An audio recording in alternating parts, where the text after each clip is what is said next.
गोड बोलून माझा काटा काढण्याचा सरकारचा प्रयत्न सुरू आहे। मनोज जरांगेंनी राज्य सरकारवर या शब्दामध्ये गंभीर आरोप केलेले आहेत। राज्य सरकारला जाणीव असती तर मागणीची दखल घेतली असती असं मनोज जरांगे पाटलांनी म्हटलंय।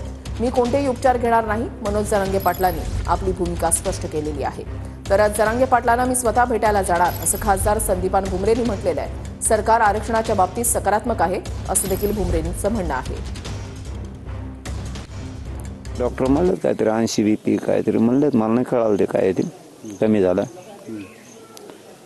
उपचार घ्यावा लागते चालेल, मी नाही घेणार। आता इकडे आमरण उपोषण कठोर चालू आहे, बैठका घेऊ, निर्णय काढू, दाटमोठी लाडीगुडी लावित असते मराठ्याला, गोड बोलून काटा काढायचं काम करत असते ना। एका दिवसाचा अंदाज दिसतोय, मग तातडीने मार्ग काढतो म्हणायचं, 5-5 दिवस होऊ द्यायचे म्हणजे याला डाव सुद्धा असू शकतो असं वाटतं, शक्यता अशी वाटते, अंदाज आहे। त्यांना जर मराठ्याची माया असते 4-4 दिवस उगूच दिले नसते त्यांनी।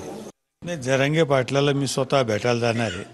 काल विलासबापू भेटून आले, पण निकाल लागल्याच्या नंतर मी 4-5 दिवस मुंबई आणि दिल्लीला होतो आणि जरांगे पाटलाला मी स्वतः जाऊन भेटेन आणि मला सांगायचं की सरकार सकारात्मक आहे आणि सरकार की आरक्षणाच्या बाबतीत सरकारची भूमिका आहे की यांना न्याय दिला पाहिजे, अशा पद्धतीनं काम चालू आहे। मला वाटतं मी स्वतः जाऊन जरांगे पाटलाची भेट घेऊ।